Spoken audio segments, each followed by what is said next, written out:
Alhamdulillahirabbil alamin wassalatu wassalamu ala asyrafil anbiya'i wal mursalin wa ala alihi wa ashabihi ajma'in. Hadirin jamaah salat maghrib yang Allah muliakan, pada kesempatan malam hari ini insyaallah kita akan kembali melanjutkan pembahasan buku Hilyah Thalibil Ilmi. Dan di buku yang kita pakai sekarang kita masuk di halaman 98 poin ke-49. Al-gharamu bil kutub, menjadi seorang penuntut ilmu yang gila buku. Kemuliaan ilmu sudah diketahui, kata penulisnya, karena manfaatnya yang luas dan besarnya kebutuhan kepadanya seperti butuhnya badan kepada nafas. Kekurangan seseorang akan terlihat sesuai kadar kekurangan ilmu. Diperolehnya kelezatan dan kegembiraan sesuai dengan kadar diperolehnya ilmu. Oleh karena itu, para penuntut ilmu hendaknya gila buku. Gila menuntut ilmu dengan cara gila mengoleksi buku. Dengan catatan, bukunya harus selektif. Coba perhatikan, di pertemuan yang lalu kita sebutkan, tidak boleh seseorang, ini di kajian syarah Hilyah, syarah Al-Susalah, di hari Sabtu, Istiqlal. Saya sebutkan seorang penuntut ilmu tidak boleh mencukupkan dirinya hanya dengan sekedar baca buku. Dia harus menggali ilmu dari seorang guru. Akan tetapi bukan berarti seorang penuntut ilmu kalau gitu hanya sekedar mencari guru. Dia harus juga punya buku. Seperti antum ini kebanyakan pegang buku. Tapi saya perhatikan juga ada yang tiap kali datang tapi nggak pernah pegang buku. Beda jamaah antara antum cuma sekedar audio dibandingkan dengan audio visual. Audio antum cuma sekedar mendengarkan ustadznya. Kalau ada visualnya, ada buku yang ketika ustadznya membaca antum ikut menyimak. Bahkan antum sudah memegang pena dan stabilo. Di mana ada poin yang perlu di stressing, antum berikan stabilo. Di mana ada dalil yang sangat penting untuk antum hafalkan, antum stabilo. Tentu nanti hasilnya akan berbeda dengan sekedar mengaji dengan cara mendengarkan. Kecuali kalau hafalannya kuat. Kecuali setiap seorang ustadz menyebutkan dalil, antum langsung hafal dalil itu langsung dari lisan ustadznya. Maka hebat antum gak perlu buku. Tapi adakah yang begitu? Kebanyakan dari kita, khususnya di zaman-zaman ini, di zaman ketika seorang penuntut ilmu bukan hanya ilmu yang dia cari, kadang dia harus cari ma'isyah, harus cari nafkah. Antum ikut kajian di malam hari, tersisa dari tenaga dan pikiran ketika di pagi harinya antum bekerja seharian. Maka sangat butuh untuk memiliki buku. Karena berkurangnya kadar hafalan. Di sini disebutkan harus kita jadi orang yang gila buku. Saya katakan minimal kalau ustadznya pakai kajian buku, maka antum punyalah bukunya. Berapa sih harga bukunya? Hilyah ini berapa harganya? 25.000. Ya. 25.000 dengan dibandingkan dengan kebutuhan kita sehari-hari yang kita penuhi, yang tidak berhubungan dengan ilmu. Misalnya rokok. Berapa harga rokok? Ketimbang dengan buku. Catatan yang lain adalah kalau punya buku harus selektif. Jangan sampai kemudian buku sembarangan dimiliki. Nanti saya akan sebutkan poin-poinnya. Kita baca dulu. Kisah-kisah mereka mengenai hal ini terlalu banyak. Ada juga catatan-catatan mengenai ini dalam Khabarul Kuttab. Semoga Allah memudahkan penyelesaian dan penerbitannya. Oleh karena itu carilah buku-buku induk. Ketahuilah bahwa satu kitab induk tidak bisa menghilangkan kebutuhan kita kepada kitab induk yang lainnya. Jangan memenuhi perpustakaanmu dan jangan mengacaukan pikiranmu dengan buku-buku sampah. Terutama buku-buku yang ditulis oleh para ahlul bid'ah. Karena buku-buku itu merupakan racun mematikan. Perhatikan teman-teman, Di sini ada beberapa catatan dari Syekh Utsaimin yang saya ambil dari Syarah Hilyah Thalibul Ilmi. Penuntut ilmu terhadap sebuah buku, satu. Penuntut ilmu terhadap buku, satu.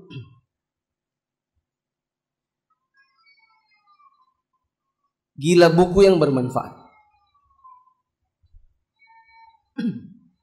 Menggilai buku yang bermanfaat. Dua, membelinya sesuai kemampuan.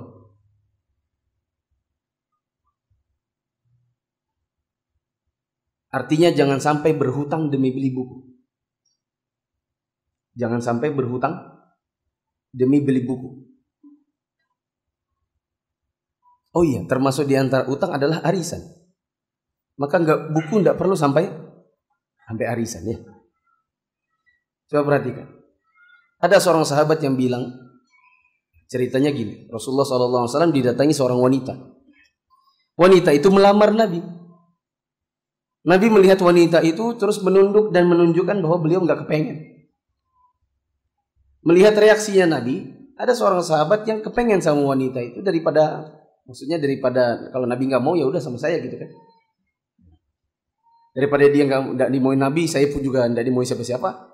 Ayo kita sama-sama yang nggak dimau, gitu kan? Maka sahabat itu mengatakan, ya Rasulullah, bilang kau tidak mau, biarkan saya yang menikahi. Maka Rasulullah SAW tanya, apa kau punya sesuatu? Dia mengatakan, saya tidak memiliki kecuali sarung yang saya pakai. Maka Rasulullah bilang, kalau nanti kau berikan sarungmu sebagai mahar, nanti kau telanjang. Mending kau pulang, cari meskipun cincin dari besi. Buat apa cincinnya? Buat mahar. Saya nggak usah panjang-panjang ceritanya ini bagaimana. Intinya, untuk urusan nikah aja, Nabi suruh usaha meskipun kecil, yang penting nggak ngutang. Meskipun cuma cincin dari besi. Nabi nggak bilang, coba kau cari utangan ke sahabat-sahabat. Lihat tuh Abu Qatadah itu kan orangnya kan kaya tuh, sering ngutangin orang. Coba minta sama dia, diutangin suruh beli cincin. Enggak. Nabi cuma bilang, coba cari di rumahmu meskipun cuma cincin dari besi. Ini urusan nikah aja Nabi tidak suruh ngutang, apalagi cuma urusan punya buku. Maka kalau antum bisa nabung, beli buku tipis-tipis, itulah yang antum beli. Enggak usah dulu yang tebal-tebal dengan cara berhutang. Ini catatan Syekh Utsaimin ya. Ini catatan Syekh Utsaimin. Yang ketiga, hendaknya mengoleksi kitab-kitab induk. Mengoleksi dalam artian membeli lalu mempelajari. Kitab-kitab induk. Seperti kitab tauhid. Ini adalah kitab akidah yang dipelajari di mana-mana seluruh dunia. Kemudian Al-Usul Ats-Tsalatsah. Walhamdulillah ada yang versi terjemah. Kemudian akidah Wasithiyah, akidah Thahawiyah. Untuk yang versi fikih misalnya kitab yang ringan Al-Mulakhas Al-Fiqhi, ringkasan lengkap masalah fikih karya Syekh Shalih Fauzan. Kemudian untuk tulabul ilm di zaman sekarang yang butuh perbandingan mazhab, dia bisa cari yang disebut dengan Sahih Fikih Sunnah. Untuk hadis-hadis hendaknya dia punya buku Umdatul Ahkam, Syarah Arba'in An-Nawawiyah. Dan ini semua rata-rata buku yang dipakai oleh ustadz-ustadz di mana-mana untuk membuka pengajian bagi orang-orang awam. Kalau antum tanya, Ustadz, antum untuk pengajian orang awam masalah hadis antum pakai apa? Rata-rata kalau tidak Arba'in Nawawi atau Umdatul Ahkam. Untuk fikihnya misalnya Bulughul Maram. Nah, ini diantara buku-buku yang hendaknya dimiliki minimal oleh para penuntut ilmu pemula. Para penuntut ilmu yang pemula. Catatan yang keempat, batasi koleksi bukunya dengan buku yang bermanfaat secara dini. Batasi koleksi buku antum dengan ilmu-ilmu yang dengan buku-buku yang bermanfaat. Manfaat yang seperti apa? Manfaat tentu yang manfaat dininya. Karena ada sebagian buku yang bermanfaat tapi manfaatnya manfaat versi hawa nafsu. Misalnya komik. Mungkin dari antum ada yang belum move on dari komik. Dari dulu mengoleksi Doraemon. Apa itu? Kung Fu Boy? Apa ya? Chinmi itu apa namanya? Itulah ya. Detektif Conan. Itu manfaat kalau versi ngikuti hawa nafsu. Kalau mengikuti jiwa kekanak-kanakan. Tapi secara diniah maka dia tidak manfaat. Contoh yang lain misalnya majalah-majalah yang di dalamnya ada perempuan. Kalau kita masih koleksi yang demikian, maka segera dibakar. Jangan dihibahkan. Nanti kalau dihibahkan hanya sekedar memindahkan yang bermanfaat dari rumah antum ke rumahnya orang. Ya, koleksi-koleksi majalah-majalah yang demikian, maka ini dibakar. Hilangkan gambar-gambar wanitanya.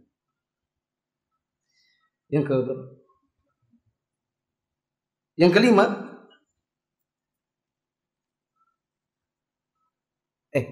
contoh yang ada manfaatnya tapi sebenarnya dia nggak dini.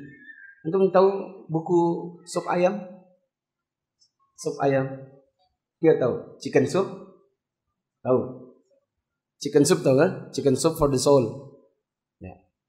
Dulu saya pernah baca koleksinya kakak saya. Saya baca ada manfaatnya, manfaat ya buat anak muda. Gitu. Tapi dia kosong dari sisi agama.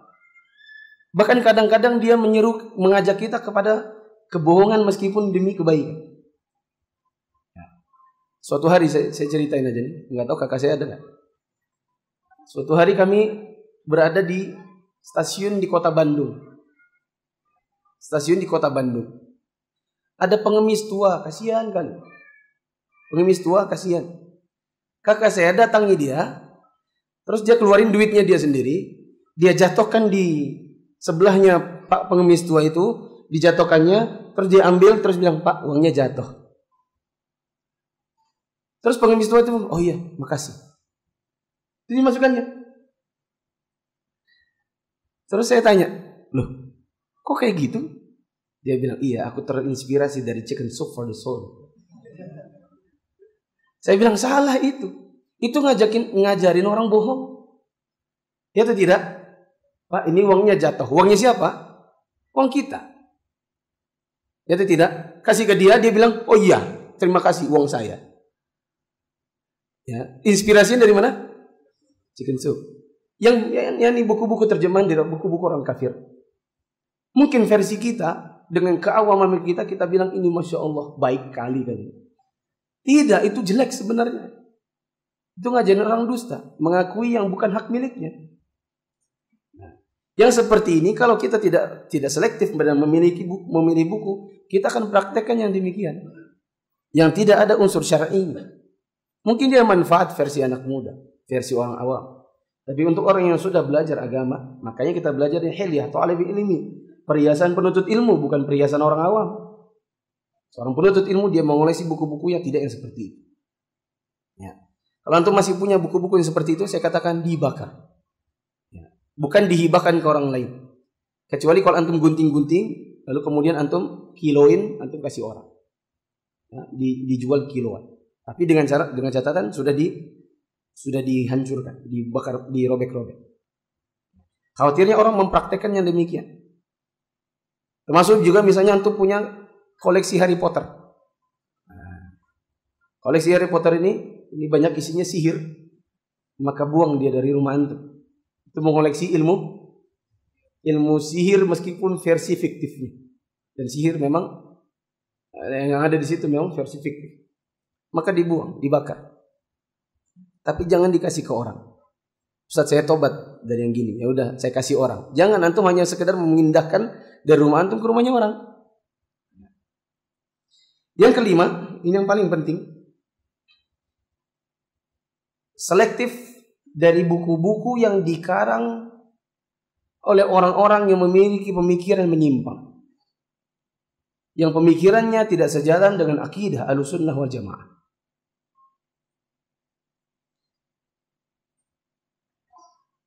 Selektif, menjaga diri dari buku-buku yang ditulis oleh orang-orang yang memiliki pemikiran menyimpang, yang pemikirannya jauh dari akidah Ahlussunnah wal Jamaah.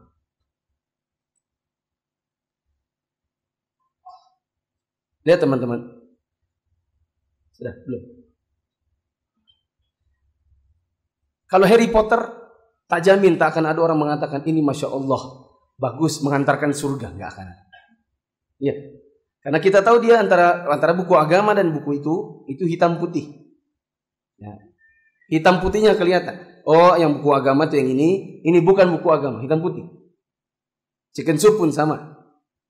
Conan apalagi, komik Tiger Wong, ya, Tapak Sakti, itu semua ada, sama sekali tidak ada unsur agamanya. Itu hitam putih menurut kita. Tetapi kalau pemikiran orang-orang yang menyimpang dari akidah Ahlussunnah, mereka mengarang buku agama. Kadang-kadang waktu kita baca, kita kira bagian dari agama, tapi sifatnya abu-abu. Yaitu kita tidak bisa memilah-milah ini benar gak atau enggak. Ini benar sesuai dengan akidah yang benar atau tidak. Bahkan sebagian pemuda ada yang mengoleksi demikian, lalu kemudian tertipu dengan pemikiran yang ada di dalamnya. Mereka jadi orang-orang yang tumbuh dengan pemikiran yang juga menyimpang. Menghalalkan apa yang diharamkan oleh Allah misalnya. Saya kasih contoh. Ya, harus tegas menyebutkannya. Buku-buku yang bermanhaj Ikhwanul Muslimin. Ini diantara buku-buku yang harus dihindari.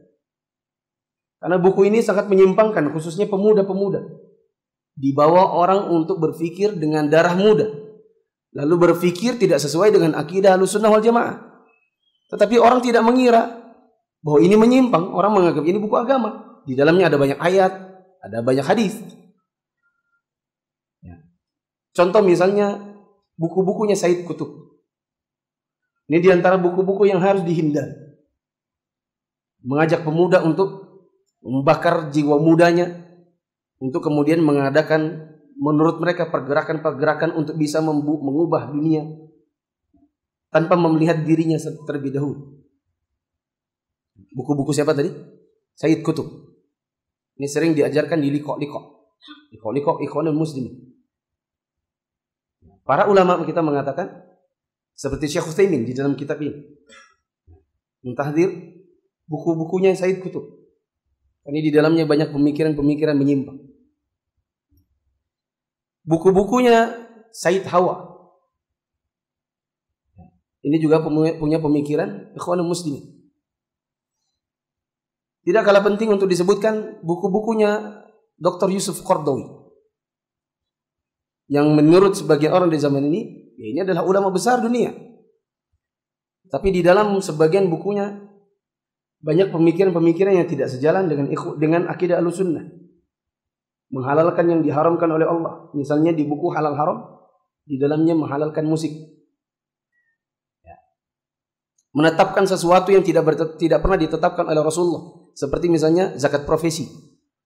Di Indonesia ini, orang kalau bicara soal zakat profesi, paling-paling nanti rujukannya adalah buku-buku Yusuf Qaradawi. Kalau kita tantang dari sisi dalil, maka mereka tidak akan bisa datangkan. Paling yang penting kan ada fatwa. Imma fatwa Yusuf Qaradawi, imma fatwa MUI. Jadi kalau kita bertanya dari sisi dalil, kita berdiskusi dari sisi itu, maka mereka tidak akan bisa menjawabnya. Contoh yang lain adalah buku-buku yang tidak bisa dipilah-pilih mana dhaif, mana sahih. Mana yang benar, mana yang palsu. Seperti buku-buku yang dipegang oleh Jamaah Tabligh. Yang orang kenal dengan nama Fadilah Amal, yang di dalamnya ada khurafat sufiyah, di dalamnya banyak hadis lemah bahkan palsu, bahkan hadis-hadis yang tidak ada asalnya, diajarkan, dibacakan di mimbar-mimbar masjid-masjid, di mana sebagian jamaah, sebagian takmir, ya sudahlah, silakan dipersilakan, ini masjid bebas buat siapa saja. Ini nasihat saya buat takmir siapapun. Mau takmir masjid ini, kamu mau takmir yang lain. Anda mempersilahkan orang mengajarkan agama. Anda sebagai takmir, Anda akan bertanggung jawab di hadapan Allah di hari kiamat. Bila ternyata yang diajarkan adalah kesesatan. Termasuk diantaranya misalnya mempersilahkan jamaah tabligh untuk khuruj, menginap di masjid, membacakan buku Fadilah Amal yang di dalamnya banyak khurafat. Bagaimana kalau seandainya jamaah sebagian di perumahan BD ini duduk mendengarkan, ngangguk-ngangguk, iya. Padahal mereka tidak tahu ternyata itu khurafat. Tidak tahu bahwa amalan itu adalah amalan yang hadisnya hadis palsu. Dikarenakan jamaah awam. Maka Anda sebagai takmir akan bertanggung jawab di hadapan Allah. Karena Anda menjadi media kesesatan. Di antara buku yang lain yang harus dijauhi adalah buku-buku tarekat sufi. Buku-buku tarekat sufi. Banyak orang yang menyimpang akibat membaca buku-buku sufi. Misal, ada seorang kiai besar, saya tidak perlu sebut namanya. Saya ketemu dengan salah satu muridnya di Saudi. Dia bilang waktu saya dulu ngaji sama beliau zaman muda dulu, kami itu ngaji sama beliau Sahih Bukhari. Nah, main-main Sahih Bukhari yang kami belajar dari beliau. Setelah beliau ganti buku Ihya Ulumuddin punya Al-Imam Al-Ghazali, beliau seorang ulama fikih dalam mazhab Syafi'i, tetapi di dalam buku itu banyak penyimpangan dari sisi akidah. Kemudian diajarkan di kalangan kaum muslimin, akhirnya berubah, menggeser dari hadis-hadis yang sahih, berubah jadi hadis-hadis yang tidak sahih, lalu orang kemudian mengamalkan hal-hal yang tidak ada tentunya dalam agama. Bahkan berkembang jadi tarekat sufi yang berpecah-pecah. Sebagian dari mereka ada yang menghalalkan orang untuk tidak sholat setelah mengamalkan amalan khusus, setelah mencapai tingkatan khusus boleh tak sholat, boleh menikahi misalnya istrinya orang, boleh ini dan boleh itu, yang semuanya adalah kesesatan dalam agama. Maka harus antum hindari buku-buku yang demikian. Termasuk yang harus dihindari dari perpustakaan di rumah antum adalah bukunya orang-orang liberal. Buku-buku yang pemikirannya jauh dari pemikiran akidah Ahlussunnah, yang ketaatan kepada Al-Quran dan Sunnah. Seperti bukunya Quraisy Shihab. Ini harus dihindari. Bukunya apapun Quraisy Shihab, hindari. Jangan dibeli, jangan dibaca, karena antum bisa memiliki penyimpangan akidah di dalamnya setelah membacanya. Wallahu a'lam. 50. Nilai perpustakaan. Istilah perpustakaan dengan buku-buku yang ditulis berdasarkan metodologi istidlal, yakni yang memiliki dalil dan memiliki kaidah-kaidah dalil dan pemahaman yang mendalam mengenai argumen-argumen hukum dan kajian serta secara mendalam tentang rahasia-rahasia persoalan. Di antara buku-buku yang paling berharga adalah karya-karya Syekhul Islam Ibnu Taimiyah dan muridnya Ibnu Qayyim Al-Jauziyah. Bahkan guru kami, Dr. Ibrahim Ar-Ruhaili, beliau adalah profesor di bidang akidah, pengajar Masjid Nabawi. Beliau pernah cerita, di zaman dahulu beliau sering tidur dengan bukunya Ibnu Taimiyah. Karena senang dengan buku-bukunya Ibnu Taimiyah, kadang-kadang beliau tidur bersama buku itu sambil membaca, lama-lama ketiduran dengan hasil bacanya. Yang serupa metodologinya adalah buku-buku yang ditulis sebelum itu maupun sesudahnya, yaitu buku karya Ibnu Abdul Barr. Yang monumental dari buku beliau adalah At-Tamhid. Ibnu Qudamah, di antara buku beliau adalah Al-Mughni. Al-Imam Az-Zahabi. Kalau di Indonesia kita sering belajar kitab Al-Kabair. Dan banyak ustadz-ustadz yang mengajarkan ini di berbagai kota. Kitab Al-Kabair, dosa-dosa besar, karya Az-Zahabi. Kemudian Ibnu Katsir. Di antara kitab beliau yang paling penting adalah Tafsir Ibnu Katsir. Tapi perlu diketahui, Tafsir Ibnu Katsir ada sebagiannya riwayat-riwayat yang dhaif. Sehingga sebagian ulama ada yang memiliki karya dengan cara menyaring Ibnu Katsir dari yang sahih dari yang dhaif. Sehingga dibuatlah tafsir Ibnu Katsir tapi yang sudah ditahqiq. Sudah dibuat sudah ditahqiq. Hadis-hadis yang tidak sahih kemudian dijelaskan. Kemudian Ibnu Rajab Al-Hambali, Ibnu Hajar Al-Asqalani, Al-Imam Asy-Syaukani, Imam Muhammad bin Abdul Wahhab. Di antara buku beliau yang saya pernah ajarkan adalah di masjid ini, Syarah Al-Qawaid Al-Arba'. Ya, saya ajarkannya kapan ya? Sebelum buku ini ada buku tentang adab bertemu, salam dan jabat tangan. Sebelum buku itu buku Qawaidul Arba' yang saya terjemahkan sendiri dari buku syarahnya Syekh Sa'ad Asy-Syadzili. Kemudian yang lagi saya ajarkan sekarang di Masjid Istiqlal hari Sabtu malam yaitu Syarah Al-Usul Ats-Tsalatsah. Kemudian kitab-kitab para ulama dakwah yang lengkap yaitu Durarus Saniyah.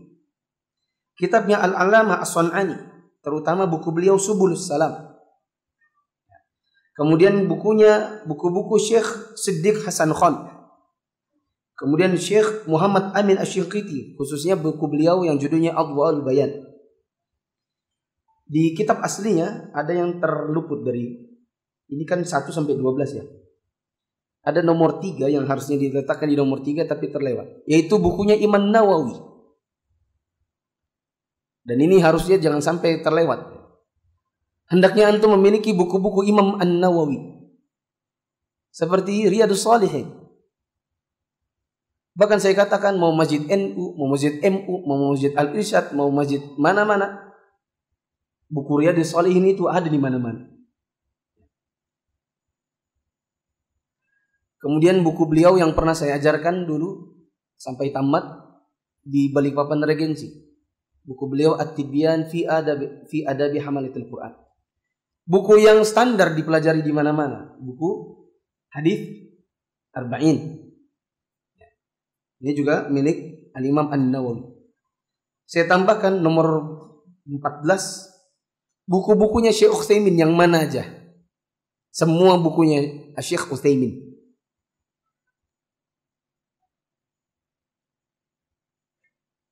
Saya tambahkan orang di Indonesia, semua buku Ustadz Yazid bin Abdul Qadir Jawas. Meskipun saya tidak memiliki semua buku beliau, tapi sebatas yang saya punya, sebagainya saya punya dari cetakan-cetakan awalnya seperti Syarah Aqidah Ahlussunnah wal Jamaah. Saya dapati ini adalah buku yang sangat baik, sangat penting untuk dimiliki karena mengajarkan akidah secara ringkas dan mudah untuk dipelajari bagi orang awam, bagi orang yang baru belajar. Ada yang mengatakan buku ini penuh kesesatan, tapi ditantang oleh Ustadz Yazid untuk membantah mana sesatnya, tapi belum ada buku bantahnya. Karena apa yang dituliskan Ustadz Yazid bukan pemikiran beliau, tapi semuanya nukilan dari para ulama terdahulu. Maka setiap dari masalah mesti di bawahnya ada catatan kaki. Ini adalah kutipan dari kitabnya Syekh Anu, Al-Imam Anu, Al-Imam Anu.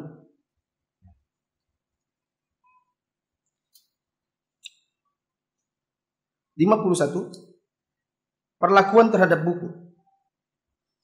Jangan membaca sebuah buku sebelum mengetahui istilah-istilah yang biasa digunakan penulisnya. Seringkali istilah tersebut dijelaskan dalam muqaddimahnya. Oleh karena itu, bacalah buku mulai dari muqaddimahnya. Kalau antum baca buku saya, terjemahan saya, Syarah Al-Usul Ats-Tsalatsah yang saya ajarkan di Istiqlal hari Sabtu malam, itu bagian muqaddimahnya penting untuk antum ketahui. Maka saya buat muqaddimah agak panjang untuk pembaca mengetahui dari mana saya ambil buku itu, bagaimana metodologi saya dalam menerjemahkan bukunya, apa yang telah saya lakukan terhadap buku aslinya.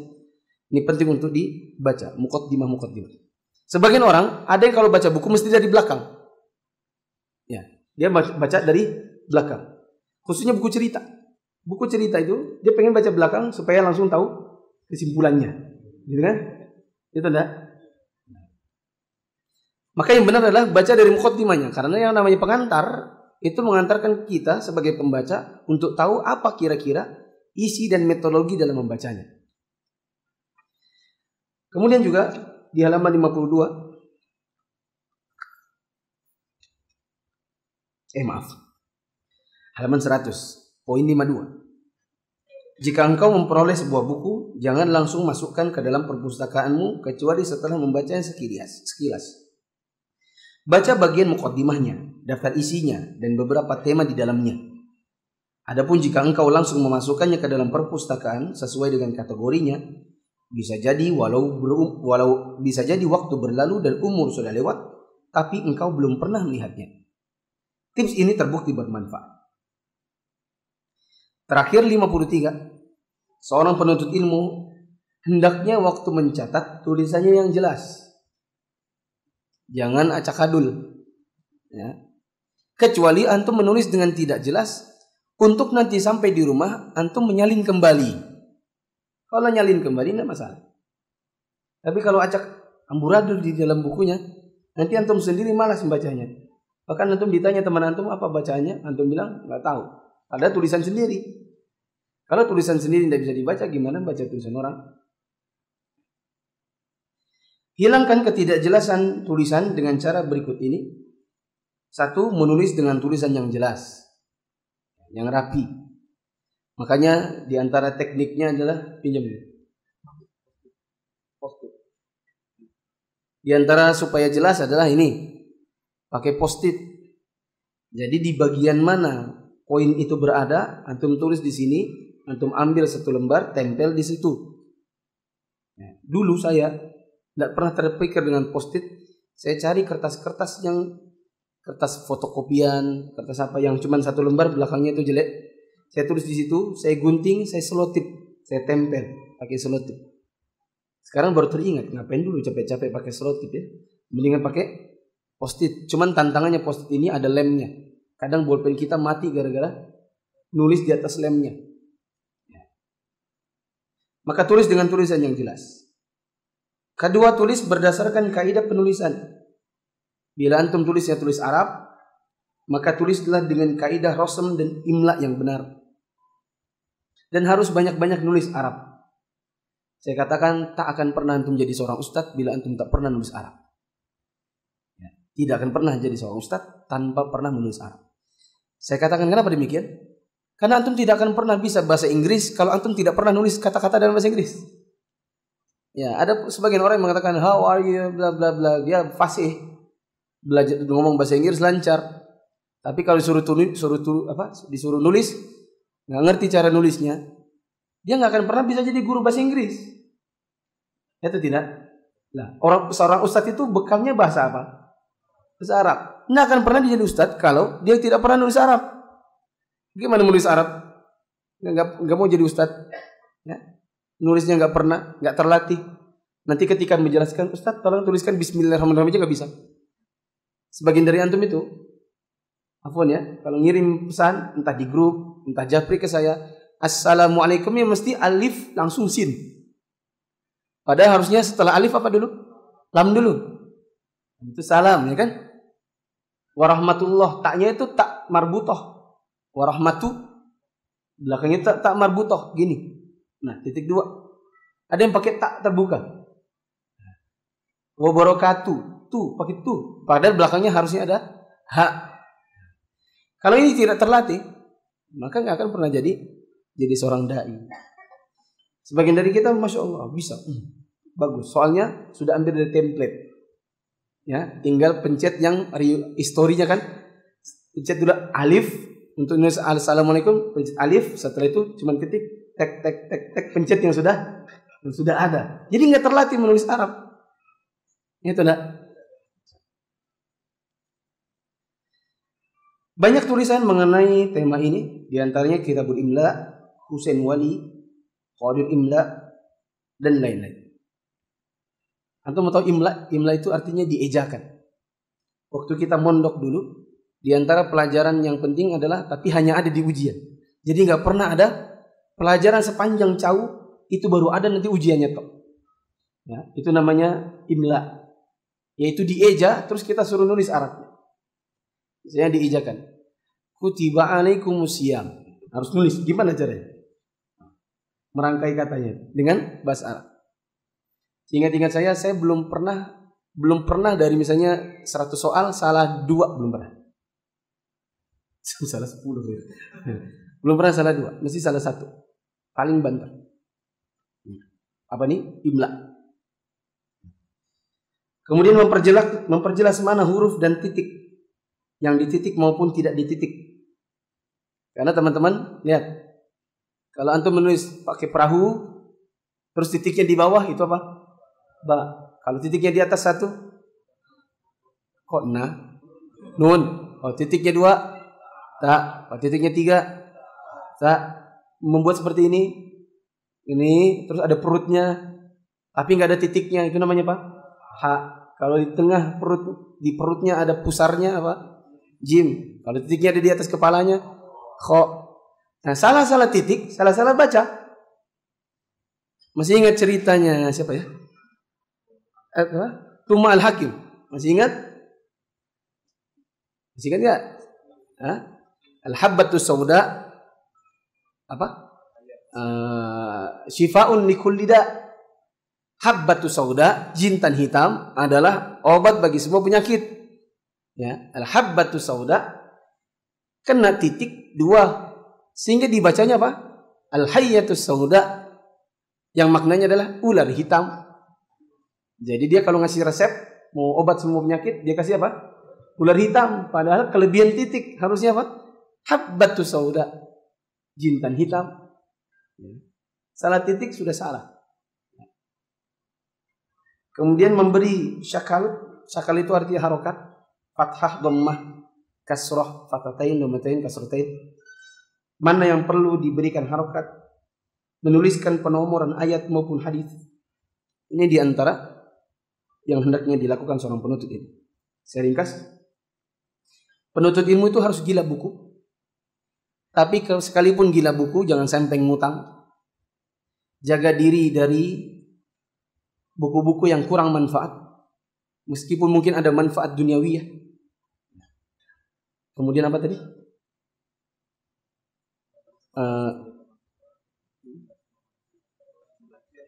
Hendaknya mengoleksi kitab-kitab induk, khususnya saya katakan minimal buku-buku yang dipakai ustadznya mengajar. Mungkin antum tidak mau beli buku, minimal buku yang dipakai ustadznya mengajar. Minimal antum cari gratisannya. Ya, yang penting punya buku. Ustaz, ada nggak yang gratis? Kalau ada saya kasih. Ya. Terus yang paling penting adalah hindari buku-buku yang memiliki pemikiran menyimpang. Saya sudah berikan contoh-contohnya tadi. Buku-buku bermanhaj ikhwanul muslimin seperti buku-bukunya Said Qutb, buku-buku Said Hawa, Yusuf Qaradawi, dan lain-lain. Buku-buku yang tidak memiliki batasan-batasan yang jelas antara hadis sahih dengan tidak. Mana yang sahih, mana yang khurafat.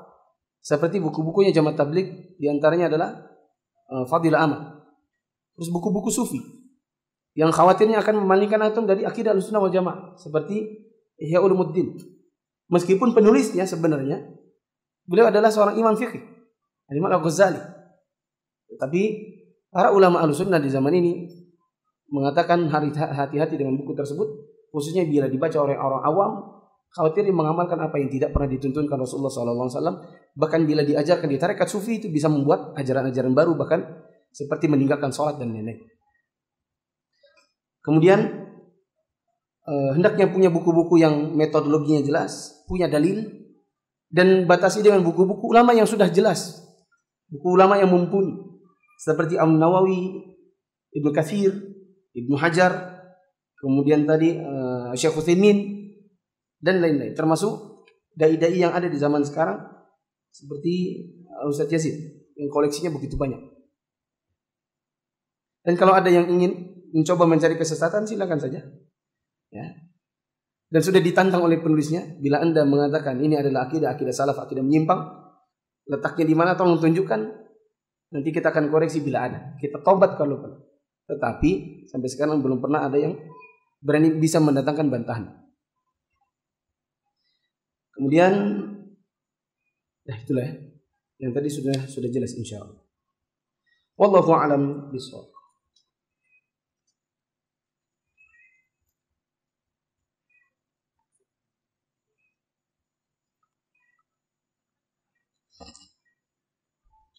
Saya sering ingin beli buku, namun banyak yang belum dibaca. Apakah baik? Jawabannya baik. Belilah buku meskipun belum antum baca. Insya Allah suatu saat akan antum baca. Ini nasihat para ustadz terdahulu. Waktu saya baru belajar, kita sering tanya, Ustadz, kami baca kitab belum lancar. Perlukah beli kitab? Jawabannya perlu. Siapa tahu suatu saat antum akan membaca, menjadikannya untuk melancarkan baca kitab. Mengingkari kemungkaran dalam hati. Apakah termasuk setan bisu? Setan bisu itu apa? Melihat kemungkaran, mengingkari tidak, pergi tidak. Nah, kalau mengingkari dalam hati, maka itu harus pergi. Kalau mengingkari dalam hati, terus nonton, itu namanya setan bisu.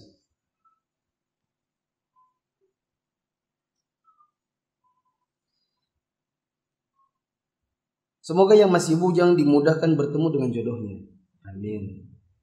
Semoga yang sudah bersuami istri ditambahkan rezekinya. Amin. Jazakallahu khairan. Nah, ini kertas yang saya suka ya. Struk Indomaret. Suka sekali saya ini. Mohon tips berhadapan dengan calon mertua.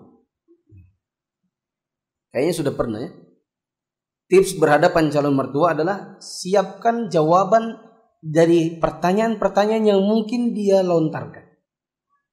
Calon mertua itu tak akan jauh-jauh dari bertanya, apa pekerjaan antum?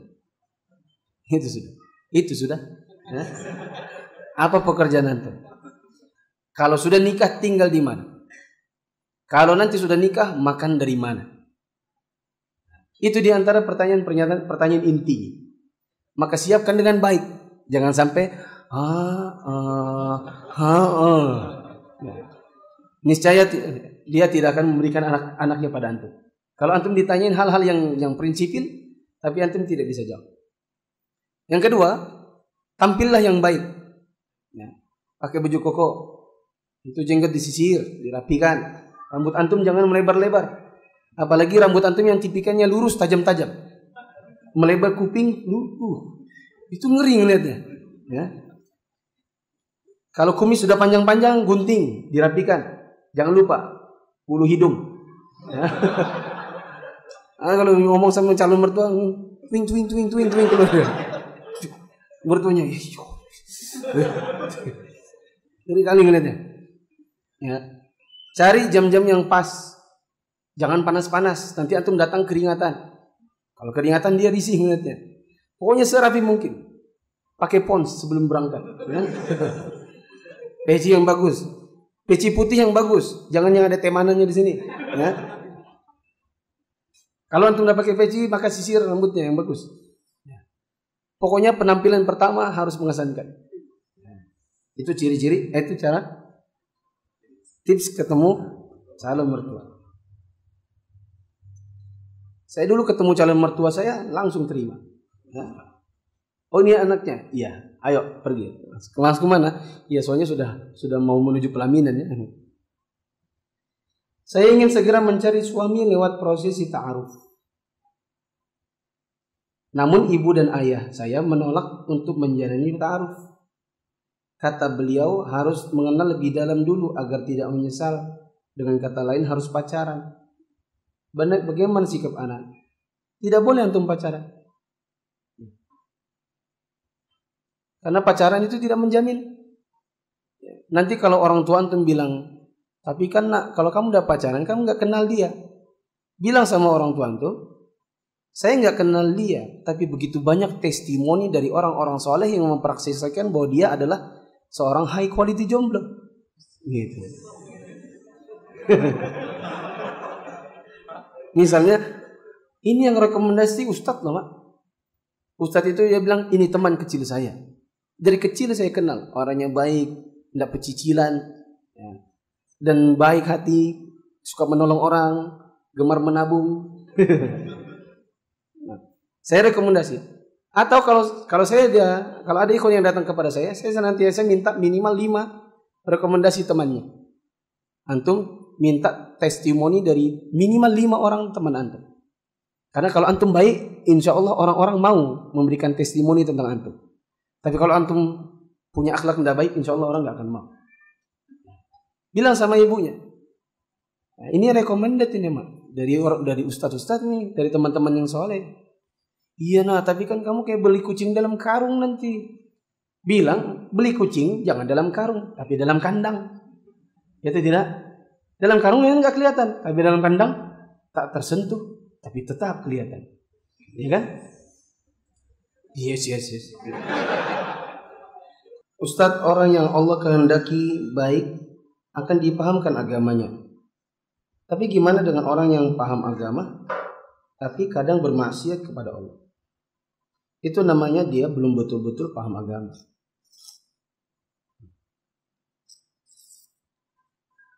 Cukuplah nasihat Al-Imam Abu Waqi kepada Syafi'i. Imam Waqi mengatakan, Innal ilma nurun wa nurullah la yu'talil 'asir. Sesungguhnya ilmu itu adalah cahaya, dan cahaya Allah tidak akan bisa diberikan kepada orang yang bermaksiat.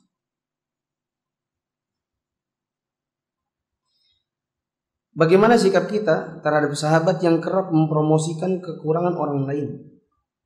Tapi sahabat itu rajin ibadah dan termasuk orang yang baik menurut kita. Loh, kalau dia sering mempromosikan kejelekan orang, itu namanya bukan orang baik. Dan kalau antum dapati orang demikian, maka antum bilang sama dia. Saya pribadi, kalau saya bilang kamu, bilang saya ini banyak kekurangan. Dan saya pasti tidak senang kalau ada orang bicarakan kekurangan saya. Nah, sebagaimana demikian berarti saya kurang suka kalau ada orang bicarakan kekurangan orang lain. Karena kita ini banyak kekurangan. Ustadz, ada akhwat di seberang pulau yang anak kagumi karena anak kenal waktu SMP. Kadang terbayang sosoknya. Apa yang harus dilakukan? Datangi mamanya. Bagaimana bila berteman dengan orang yang masih pacaran dan berhahaha dengan mereka padahal sebelumnya telah dinasehati? Jangan dimusuhi, karena kalau antum musuhi nanti nasihat antum gak akan pernah masuk lagi. Wong antum berteman dengannya saja, antum nasihatnya belum diterima, apalagi kalau musuhan. Dekati terus, nasihat terus. Bilang tidak boleh pacaran, tidak boleh pacaran, itu jalan menuju perzinahan.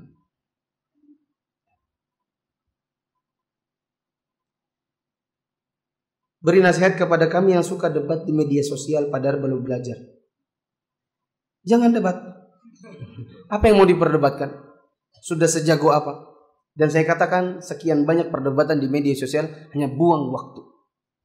Kalau mau ketemu. Nah, debat di media sosial balas-balasan nggak akan selesai. Uang orangnya nggak ketemu. Dan masing-masing mengetik dengan apa yang menurut dia benar. Saya belum pernah ketemu ada debat di media sosial terus selesai. Kalau antum mau selesai, maka ketemu langsung. Kalau antum ingin, maksudnya, saya ingin Ustadz agar orang mengetahui ada sebuah penyimpangan. Misal, antum ingin memberitahukan ada penyimpangan seorang tokoh di Indonesia ini yang mengatakan bahwa semua agama sama baiknya. Boleh mengucapkan selamat Natal. Maka tulis. Kalau antum tak mampu, antum nukil dari ustadz yang sudah ada, tulis. Setelah itu kalau ada komen di bawah, maka tidak usah ditanggapi, atau kalau perlu di-delete saja, selesai. Tidak akan terjadi perdebatan, dan tujuan antum kan antum ingin agar orang membaca.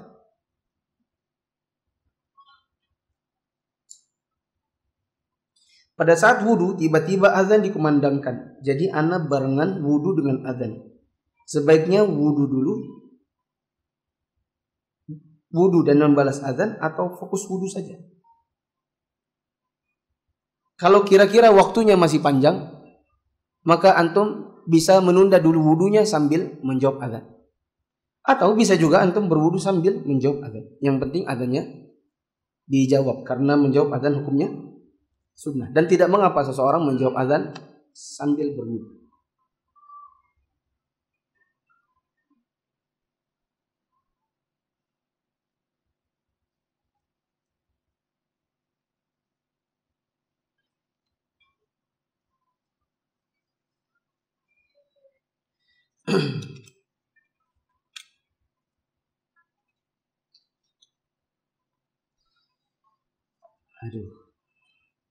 Bagaimana hukumnya bermain game yang mengandung sihir seperti yang sedang ramai game Mobile Legend. Saya nggak tahu itu isinya apa, tapi kalau isinya sihir maka tidak boleh memainkannya. Karena sihir itu kekufuran. Sihir itu apa? Kekufuran.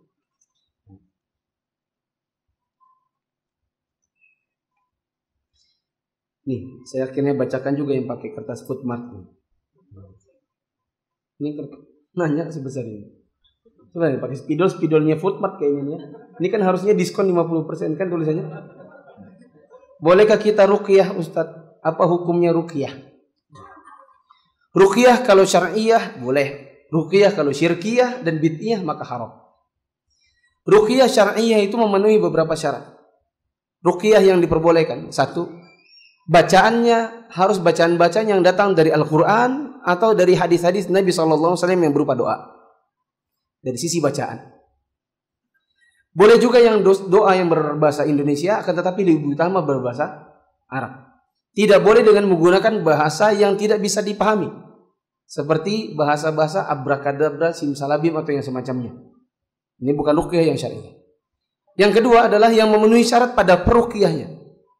Orang yang meruqyahnya ini satu orang yang memiliki kekuatan dari sisi jiwa. Karena kadang-kadang ada orang sok-sokan meruqyah, belakangnya ternyata dia yang kesantet. Dia yang apa? Dia yang kesurupan. Habis dia ngeruqyah, keluar ukhruj, wahai jin, keluar dari jin, masuk ke dia. Terus dia yang dia yang kejinan jadinya. Jadi ngerepotin orang. Nah. Jadi harus punya kekuatan dari sisi jiwa. Kedua, punya kemampuan dalam sisi membaca Al-Quran dan hadis-hadis yang dia bacakan nanti untuk ruqyahnya. Yang ketiga, akidahnya harus sahih. Akidahnya harus sahih. Yang keempat, dia harus meyakini bahwa dirinya hanya sekedar perantara. Tidak boleh meyakini dirinya sebagai si yang menyembuhkan. Dia cuma sekedar perantara kesembuhan dari Allah. Syarat yang ketiga agar ruqyah itu syar'iyah adalah si orangnya. Si yang diruqyah harus meyakini bahwasanya kesembuhan datang dari Allah, bukan dari si peruqyah. Kemudian harus punya kekuatan jiwa, meyakini bahwasanya Al-Quran dan hadis-hadis berupa doa yang dibacakan akan bisa membantu untuk menyembuhkan dirinya. Contoh ruqyah yang syirkiyah, misalnya meyakini, misalnya bacaan-bacanya tidak jelas. Seperti ada sebagian dukun yang memiliki mantra-mantra. Kemudian ruqyah yang juga tidak diperbolehkan adalah misalnya membaca Al-Quran tapi ayatnya dibalik. Ada sebagian orang yang punya metodologi ayatnya dibalik. Misalnya membaca Al-Ikhlas tapi mulai dari ayat paling belakang terus pindah ke depan. Maka ini haram hukumnya. Kemudian si yang diruqyah harus meyakini kesembuhan dari Al-Quran. Maksudnya dari Allah dengan perantaran pembacaan Al-Quran. Catatan, ruqyah yang syar'iyah itu boleh. Tetapi yang lebih utama adalah tidak meminta diruqyah. Antum dibacain orang, misalnya antum lagi sakit, antum dibacakan. Maka ini sekedar boleh. Tapi yang utama adalah tidak minta diruqyah. Karena Rasulullah SAW menyebutkan ada 70.000 orang dari kalangan umat Islam yang masuk surga tanpa hisab. Ketika para sahabat berdebat tentang siapa mereka, kemudian Nabi mendengar perdebatan ini, maka Nabi menjelaskan di antara ciri-cirinya orang yang masuk surga tanpa hisab, kata beliau adalah tidak minta diruqyah. Terus Ustaz, kalau nggak minta ruqyah, kita ruqyah sama siapa dong? Jawabannya sama diri antum sendiri. Antum memperbanyak baca Quran, zikir pagi dan petang untuk menghilangkan efek jin, efek sihir yang ada pada diri antum. Antum ruqyah diri antum sendiri, bukan minta kepada seorang ustaz. Maka terakhir saya sebutkan, siapapun dari antum yang sering bertanya kepada saya, Ustaz, mau ruqyah orang ke ustaz siapa ya? Maka jawabannya, enggak usah ke ustaz siapa-siapa. Suruh dia baca Quran di rumahnya, surah Al-Baqarah, baca surat pagi petang, zikir pagi petang. Itu merupakan ruqyah bagi dirinya sendiri. Dan itu lebih utama daripada minta diruqyah orang. Subhanakallahumma wa bihamdika asyhadu an la ilaha illa anta astaghfiruka wa atubu